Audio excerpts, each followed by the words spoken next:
Oh, there it goes. Well, hello, hello. This is a live Shed Talk with Linda Borgie, Chris Itterman, and Marcia Miller-Howe, and we are discussing food, right? Our Food policy, food in cities, food in cities. We are food just, in the city. God forbid. yeah. There's so many people. There's so many people in the city. So many people. You know what I wish we could do? I wish we could get an estimate of the square footage of windowsills in a city. Well, no, hold on. We don't Okay. want north-facing windowsills. No, Those we have to kick Can't out. count no, those. no, but Yeah. we could put solar lights on them. Oh, you could still grow pea shoots in those, by the way, Right, Really? right. Yeah, they don't have to have. because you can give them the light later. You can go stick them outside for a minute, and they'll go, "Oh, I'm green, actually." Yeah. Well, that's if you're not on the 67th floor. Yeah. You don't want to go outside to carry your tray all the way down. Yeah, I guess it depends where you live.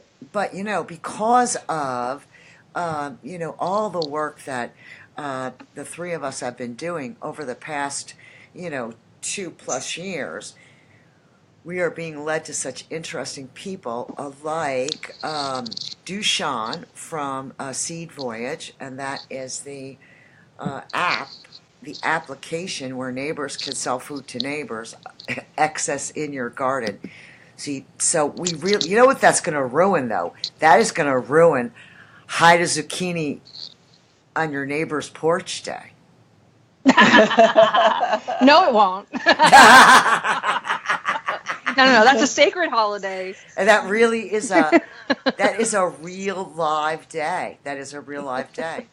And from Dushan, we were introduced to Wayne, and Wayne is a food activist, and he held a position for the city of Toronto as advising on food policy, right? Hold on. Okay, Toronto, Ontario, Canada. Oh, is that what it is? Because, Okay. not everybody knows geography. Oh, okay. I didn't even know it was Toronto, Ontario, Canada. I thought it was just Toronto, Canada. I thought it was Toronto, Canada. Well, it's in Ontario, which is the province in Canada. But yes. Oh, so that's like the county in the United States? Yeah, it's like a state. So it'll be Middletown, Orange, New York. No. No. It's more like Canada is the country. Ontario is kind of a state. So it's kind of like a state within the country. Gotcha. And then Toronto is a nice big city in Ontario. And Ontario is New York's neighbor, right over the Niagara Falls. Oh, right over the border there. I see. Yep. Canada's very forward-thinking in their food, in their realm of food. At least the individuals that I have met that are from Canada, like Curtis Stone, a spin farmer. I mean, Curtis and I, we trained the same time with Wally. Wally. Wally. You gotta love Wally. Oh, Wally. But the difference between Curtis and I is 30 years. So that's the difference between Curtis and I. We were looking at it from different perspectives. I wanted to teach it after I did it, But he's from Canada, and I have a few friends that are from Canada.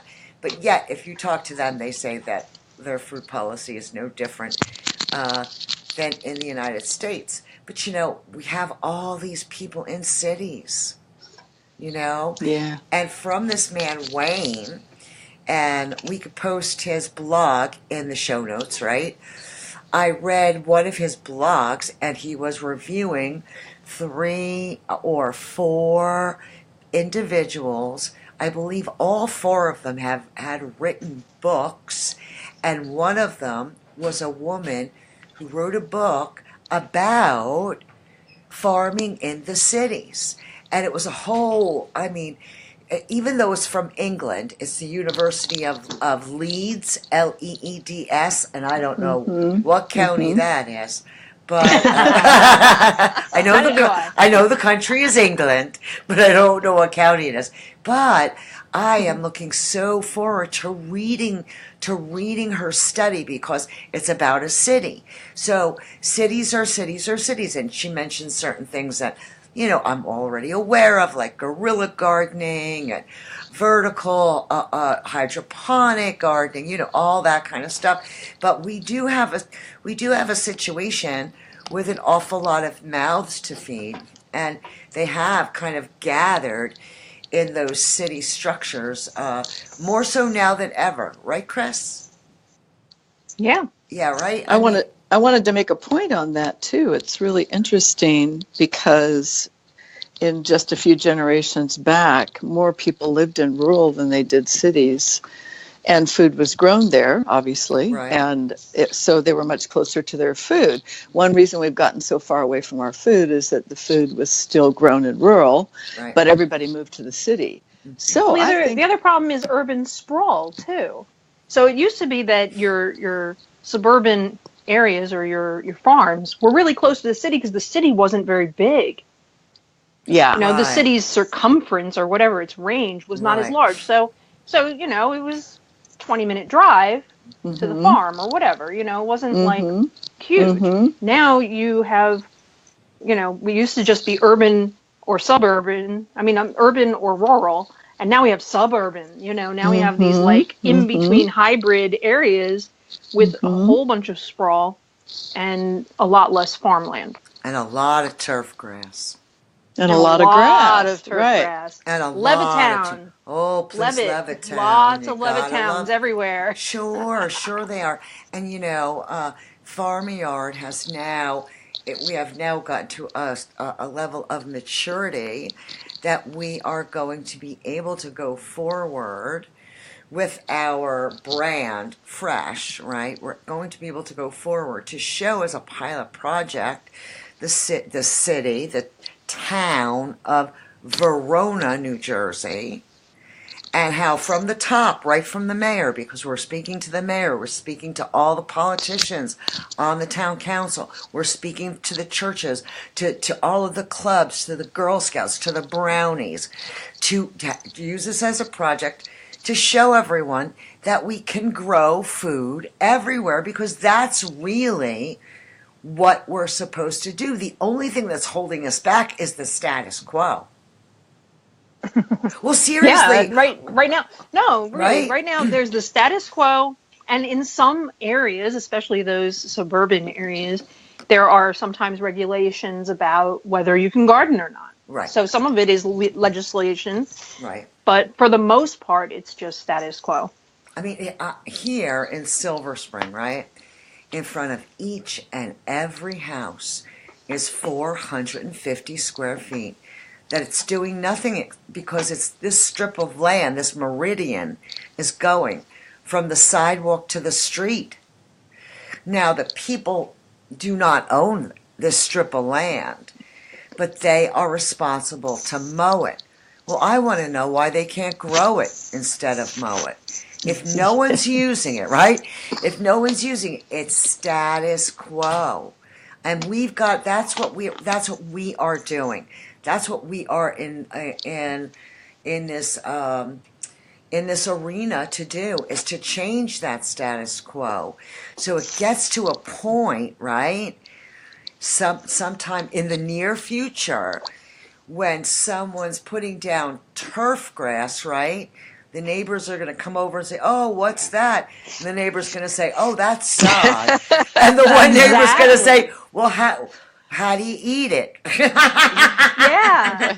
Or like, why are you putting that in? It's ugly. Right. So how do you It's eat ugly. it? What are you going to do with it? So that's our target. That's our target, and that has been a target that is moving. But we have to move really quickly because there's some really raw numbers. I mean, a really raw number is 62% of all of the farmers in the United States will reach the age of 65 in 10 years.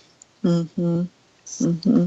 What do you know? What Now, percent is already 65 now? How many of them are still out there, farming Well, they've already, in their 60s and yeah, 70s? yeah. Well, they've already started retiring, so that's why they've had this push for the Exactly. last 10 years to try to get more farmers to step up, Yep. and not that many are really doing it, and so this puts commercial ag kind of in a pinch, but they love being in the pinch of having to sell a farmer all this huge equipment to do thousands of acres of land, because then they don't need as many farmers because they're going to be taking over everything with their machinery, right?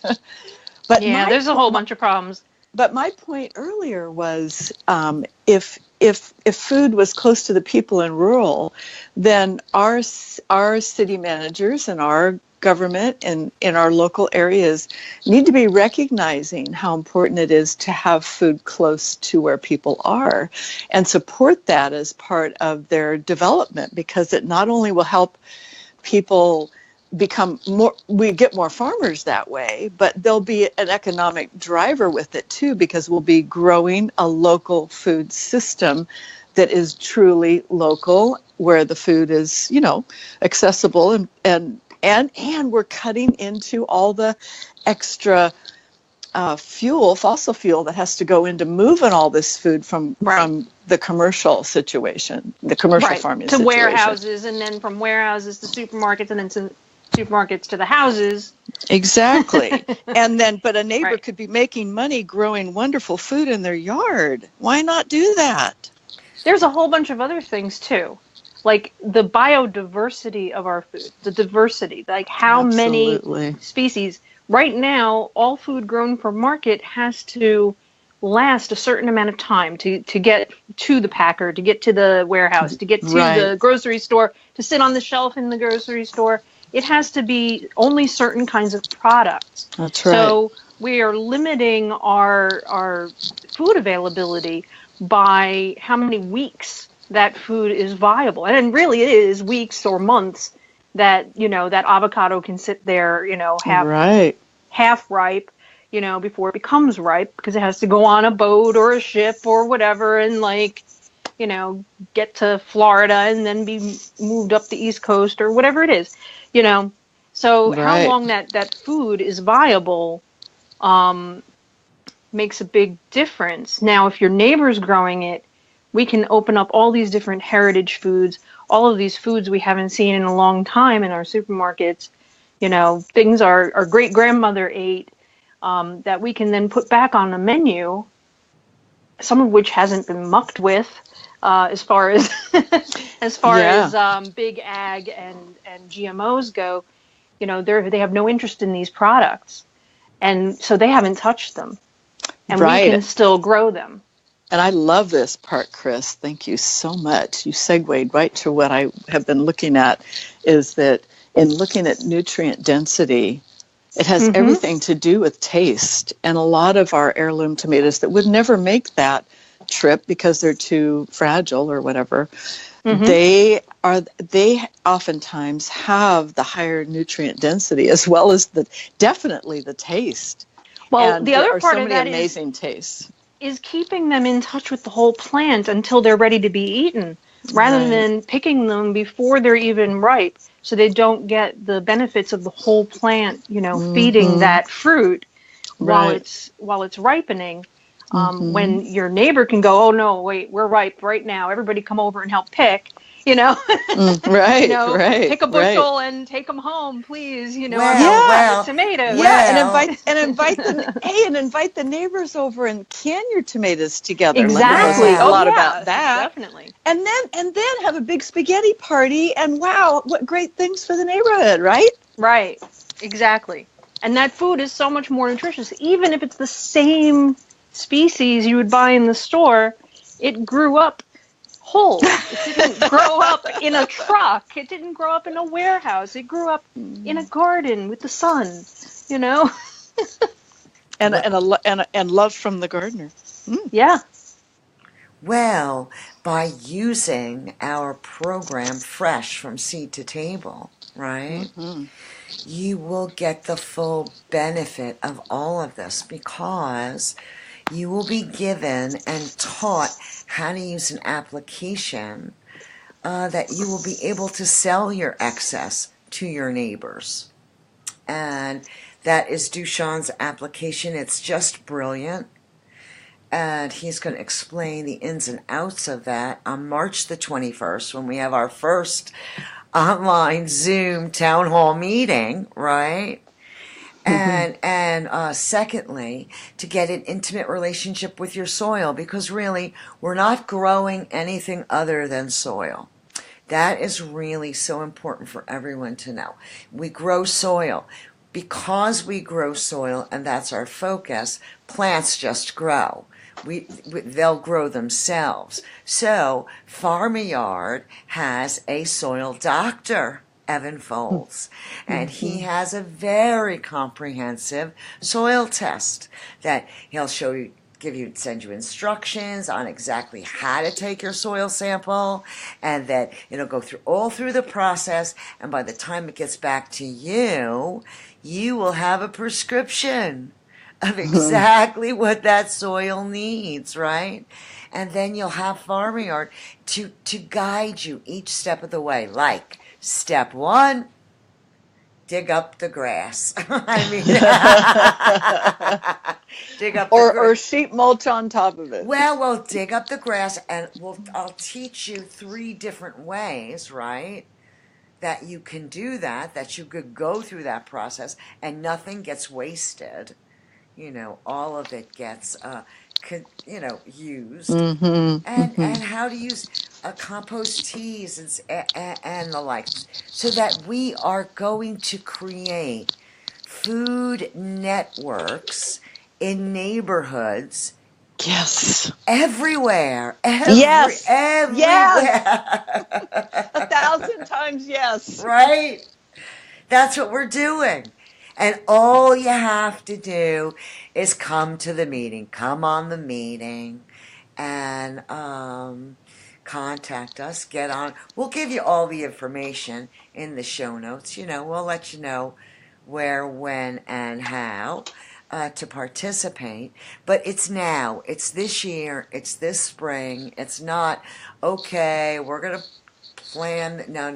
We're going to do it. We're just going to go out and do it. And moms, all you moms out there that are listening, I want you to know, especially if you have picky eaters, if they grow it, they will eat it. I want you to keep that in your head, and that is proven. That's not just pulled out of the air. And look at Miss Marcia on our call today. She is an expert in nutrition and blood types. Our podcast is live this week, Marcia. Did you know that? I did. You did. Oh, I didn't know if you knew and it or because not. you're sharing that about kids, I want to do one about raising healthy, happy eaters. Oh yeah. Because we need to talk a little bit more about the food thing with kids. Most definitely. So we've got such great futures for all of us, ahead of all of us, each and every one of us. And all we're going to do is join together as a collaborative cooperative, right?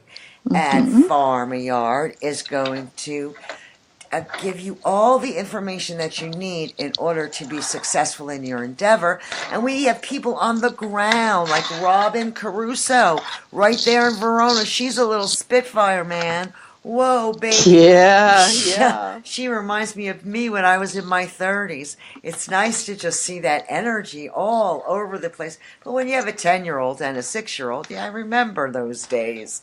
I remember them. So it's really exciting. It's exciting to do. Right, girls? Yep. That's what we're at it for. So I'm pretty clear. Does anyone else have anything they would like to add? We will in another Shed Talk. Of course. One after another. Well, I want to thank everyone for listening, especially our Patreon supporters. How in the world could we ever do it without you. We couldn't. It's just not possible or plausible or pleasant, actually. So we will all see you on the flip side. And until then, go farm your yard.